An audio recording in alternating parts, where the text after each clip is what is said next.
Bien-aimés dans le Seigneur, bonjour. Nous rendons grâce à Dieu et nous le magnifions pour ce moment agréable qu'il nous a accordé avec la 380e publication qui a rapport avec le thème « Ne doute plus ». Ce thème est tiré du livre du prophète Daniel, chapitre 6, versets 6 à 23, et de l'évangile de Jésus-Christ selon Jean, chapitre 20, versets 19 à 31. Je vous rassure que l'Esprit de Dieu, l'Esprit Saint, est avec nous et nous conduit à tout bout de champ pour une parfaite activité dans le Seigneur. Amen. Bien-aimés, ne doute plus. Qu'est-ce que cela veut bien nous apporter? Si ce thème nous demande de ne plus douter, c'est que le doute nous détourne de notre première pensée et crée une dualité dans la pensée, divisée entre deux directions, sans que l'on puisse se décider pour l'une ou pour l'autre. C'est pour cette raison que celui qui te demande de ne plus douter te demande d'avoir la foi et de croire jusqu'au bout. La foi, elle, est le contraire du doute. Et pour avoir cette foi, tu dois croire sans preuve. Ce qui revient à être sûr que, même si la vérité semble floue, elle ressurgira bientôt dans toute sa netteté. Aucun homme bien-aimé ne peut dire qu'il n'a connu de doute. Quand le doute arrive, ne le gardez pas pour vous. Transformez-le en foi.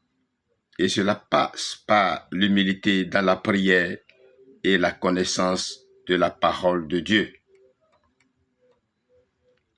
C'est ce qu'a fait Daniel dans ce texte que nous allons vous livrer les commentaires tout à l'heure. Il est écrit, Dieu est pour nous, qui sera contre nous. Romains chapitre 8, verset 31.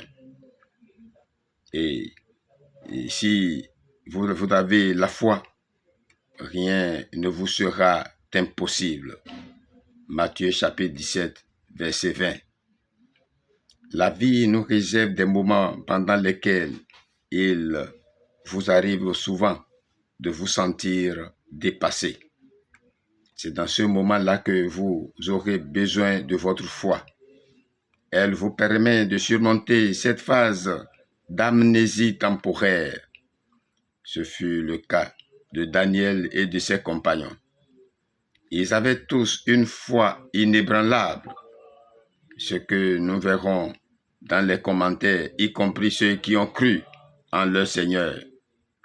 Grâce à la force créatrice de la foi, on favorise le concours de circonstances qui fait passer les événements du stade de désir à celui de la réalité. Qu'il vous soit fait selon votre volonté. Matthieu chapitre 9, verset 29. Sachez que votre taux de réussite ou de succès sera proportionnel à la foi que vous avez en vous, en votre Dieu, dans toutes les circonstances.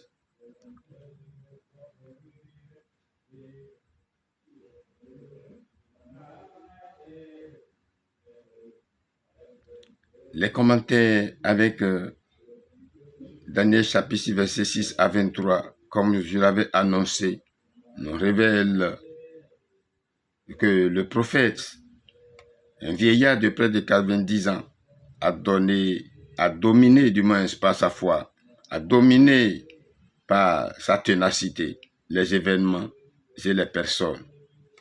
Bien qu'étranger, il a servi avec la même conscience Nebuchadnezzar, Belshazzar et Darius. 1 Pierre chapitre 2, verset 18 à 19. Cette fidélité lui vaut la confiance du souverain et la jalousie de ses collègues. Il conspire contre lui et le roi, induit en erreur par leur démarche hypocrite, signe son décret irrévocable. Mais Daniel, si bon serviteur qu'il soit, ne peut s'y soumettre. En effet, et il a fallu ce complot inique pour que nous l'apprenions. L'homme de Dieu avait une sainte habitude. 3 fois par jour, il s'agenouillait dans sa chambre pour invoquer son Dieu. Lire 1er Roi, chapitre 8, verset 48 et Psaume 55, verset 18. Chers amis, nous pouvons sans être inquiétés nous mettre à genoux autant que nous désirons. Usons de ce privilège pour y trouver, comme Daniel, la source cachée de la force et de la sagesse. Dans la fosse au lion se renouvelle le miracle de la fournaise du chapitre 3. L'homme de Dieu est épargné de la dent des fauves comme jadis ses 3 amis de l'ardeur du feu. Et Hébreux 11, verset 33 nous révèle leur commun secret. Par la foi, ils fermaient la gueule des lions, éteignirent la force du feu. On peut se demander pourquoi Dieu a délivré ses serviteurs alors que tant d'autres martyrs ont laissé leur vie sur les bûchers ou dans les arènes. Hébreux chapitre 11, verset 37. C'est avant tout pour montrer sa puissance que Dieu a protégé ses témoins. Cet épisode de la vie du prophète correspond mot pour mot à l'expérience rapportée par le psaume 57, versets 5 à 7. Combien Daniel nous fait penser au Seigneur Jésus, fidèle du commencement à la fin, tel a été Christ.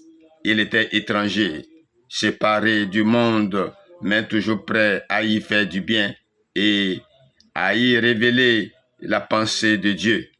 Comme Daniel, il n'a donné aucune prise aux accusations et a été condamné sans cause, en raison même de sa fidélité. Verset 4. Mais il est sorti triomphant de la mort. Ce domaine du lion rugissant. Psaume 22, verset 14, qui sera la part des méchants. Oui, gloire à notre Rédempteur.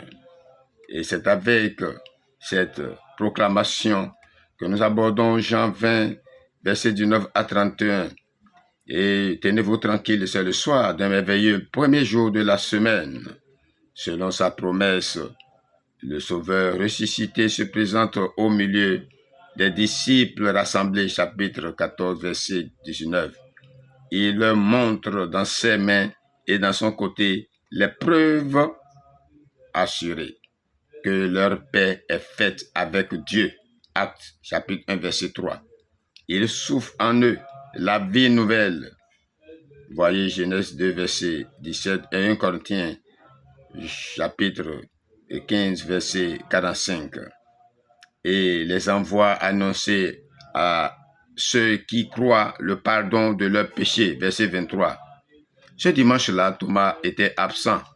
Et lorsque les autres disciples lui annoncent « Nous avons vu le Seigneur », son cœur reste froid et incrédule.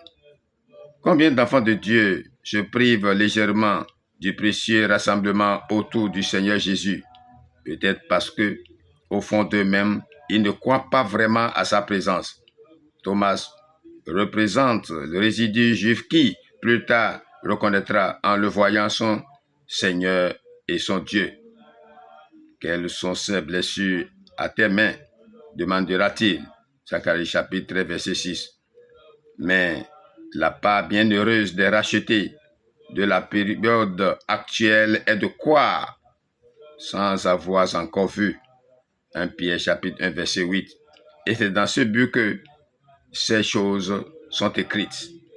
non pour être lu seulement, mais pour être cru.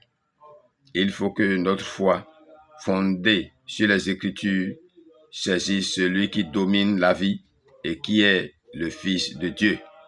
Verset 31. Bien-aimés, s'il en est ainsi, je vous convie donc à voir le cantique qui accompagne ce développement. Avec foi, je suis mon Seigneur juste dans les lieux saints. Oui, avec foi, suivez votre Rédempteur, votre Seigneur. Il est là pour vous.